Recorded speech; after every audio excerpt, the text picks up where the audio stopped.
Hey there! Have you guys ever wondered why so many different English words can mean one singular thing? For example, money, cash, dollars, bucks, you get the idea. Well, my name is Vicky and today I'm here to discuss on a particular element of the English language known as synonyms. Wow, that's cool. Back to the point. So what exactly are synonyms? Well, synonyms are a variety of words with either closely identical or similar meanings, some of which can even be used interchangeably during conversations or writings, although each synonym is dependent upon the context of the situation, at the very least. So how did that many words for just one meaning come to exist? Why bother giving a beef when I can just eat a cow? Why not universalize everything? In order to understand why so many synonyms exist now in present day, we must first begin on how the English language came to be.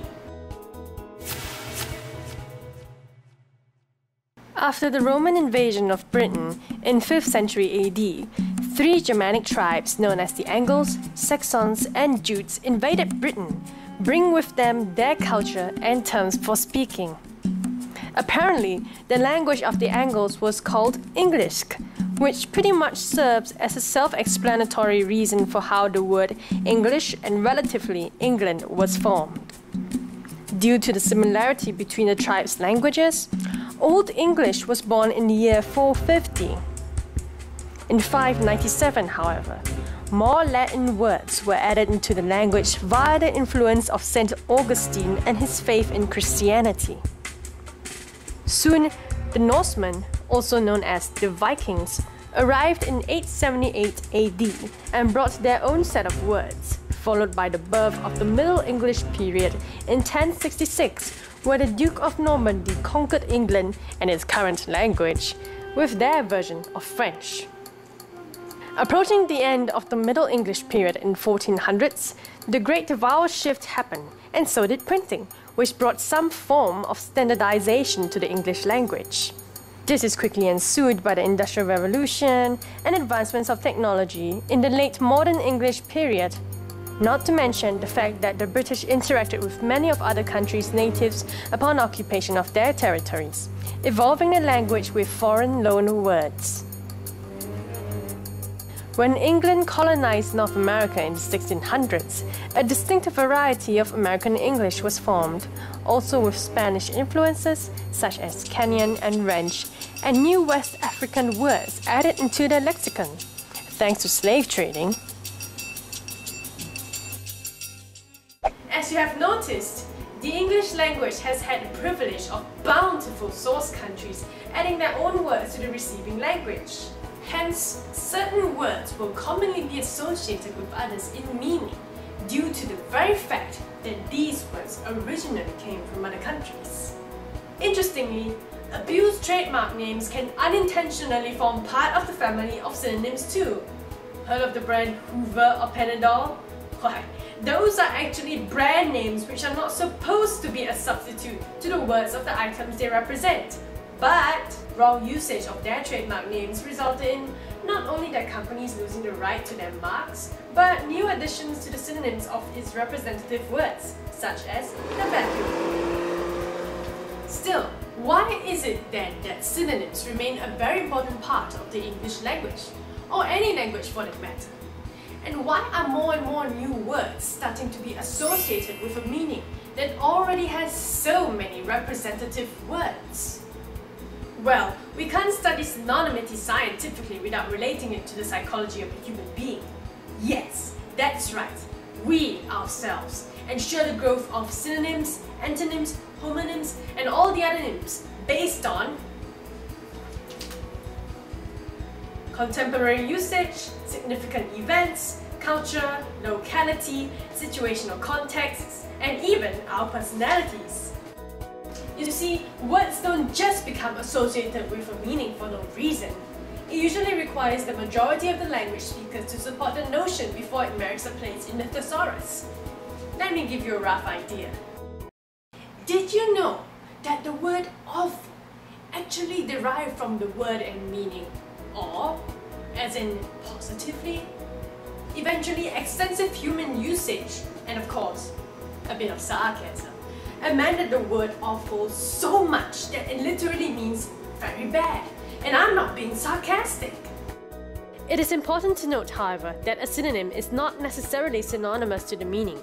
Meaning, a word can have negative or positive connotations to it that add emotion or characteristic nuances befitting of the context it is used. You are so fat! What a fine, corpulent body. Right, so we've talked about cultural influences from other countries. But what about pop culture? I understand that the English language is highly adaptable and open to many influences. The answer should be obvious. Who knows? From LOL to shorty, we might soon be getting synonyms from movies and media. You are such a mug of a brute.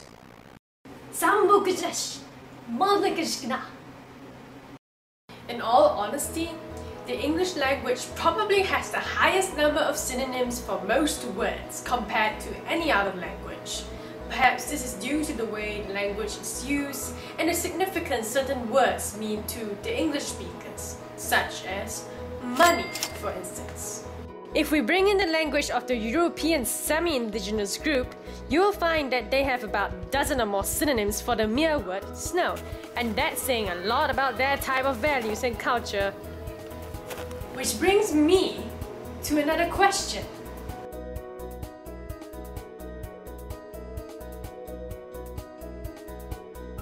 As you can see from this Venn diagram, it will be synonymously cloudy with a chance of homonyms.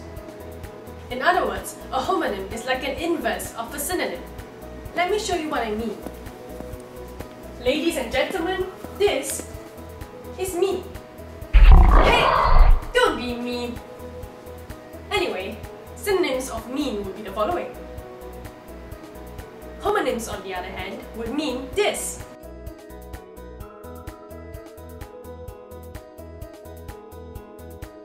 Get the picture? Similarly, history explains it all. Homonyms come to exist because of the mixing and borrowing of words and meanings from other languages in the past and present day. What separates the birth of a homonym from a synonym, I believe, is the relation of concepts in an existing meaning of a word. Let me give you a clearer picture of what I mean. This is safe. Now, we all know the general meaning of the word safe is to be protected from danger. So what about a safe then? Does that not have the same concept as the former? Of course, understand that not all homonyms follow this rule, such as mean over there.